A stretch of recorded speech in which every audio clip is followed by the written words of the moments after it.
محمد مرزا صاحب جو ہے نا، میں ایک نفسیات دان ہوں دوسرے کی طرف سے، تو میں ان سے سب سے پہلے ملنے والوں میں سے تھا. جب انہوں نے کام شروع کیا تھا تو میں شاید آج سے بہت عرصہ پہلے ملا، اور میں نے ان کو وقت کے ساتھ ساتھ ان کو جو ہے وہ میں نے دیکھا ہے، ان کو ان کی فالوئنگ بھی.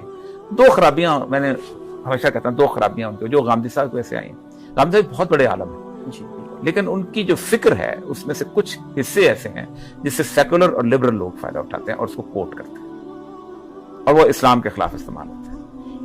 ان کی بھی فکر جو ہے، ان کی جو ہے، ان سے بے شمار ایسے لوگ ہیں کہ جو اسی طرح پرویز کی فکر سے کہ جو بے مذہب لوگ ہیں، اسلام کے دشمن لوگ ہیں، وہ اس کو آ کے استعمال کرتے ہیں کہ یہ اسلام، کیونکہ بنیادی طور پر اسلام کے خلاف گفتگو کرنے کی جرت کسی کو نہیں.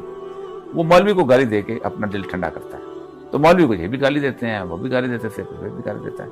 تو وہ نفسیات ان کے اندر ایک کہتے ہیں ہمارے ہاں اٹینشن سیکنگ بیہیویئر، توجہ کا طالب ہوتا ہے انسان جو ہے مستقل.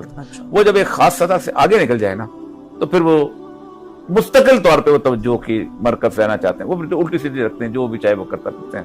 مطلب وہ مجھے اسی طرح یاد ہے کہ 19 گریڈ کے افسر رہے ہیں، بہت 19 گریڈ کا افسر اس ادارے کے اندر ایک معمولی، وہ اکثر مجھے پتا ہے میں گورنمنٹ کا ملازم رہا ہوں بھائی، بالکل ایسی ہے کہ جس سیکٹری کے باہر جو پین کھڑا ہو گیا جی مجھے سب پتا ہے سیکٹری اندر کیا کرنا.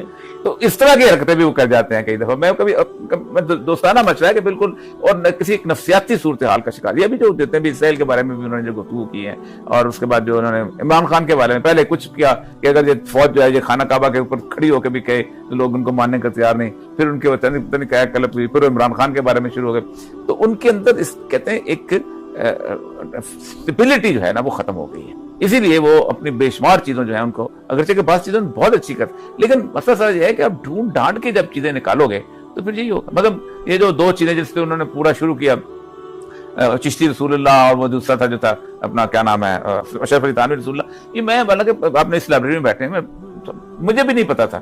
چشتی رسول اللہ ملفوفات کے اندر کہیں کسی نے آج سے 2 سال پہلے لکھ دیا ہے. پھر اس کے بعد اشرف علی تھانوی تو کسی رسالے کے اندر ایک مضمون چھپا ہوا وہ نکال کے، یہ تو بالکل ایسے نا کسی اس کو کسی پوری کی پوری اس کی قوتوں طاقتوں کو بدنام کرے. میں چشتی مرحوم جنہوں نے اتنا کام کیا دین کے لیے، پھر اشرف علی تھانوی صاحب جیسا کام شاید ہی کسی نے کیا، لیکن پورا اس کو ملائن کرنے بدنام کرنے والی صورتحال ہے. اس قسم ایسی چیزیں جو ہوتی ہیں وقت کے ساتھ یوں گزر. پھر کہتے ہیں دیکھیں جی وہ اپنا یہ چھاپتے کیوں بھی تھا.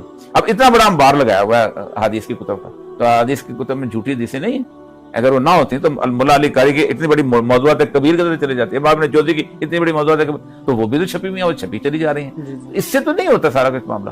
بہرحال چھوڑیں، اللہ تعالیٰ ان پر رحم کرے. میں صرف یہی کہتا ہوں کہ اللہ تعالیٰ مجھے صرف کبھی کبھی جب ان کی آواز بلند ہوتی ہے تو مجھے صرف یہ لگتا ہے کہ اللہ تعالیٰ ان کی ذہنی صحت جو ہے نا اس کو تحفظ کرے.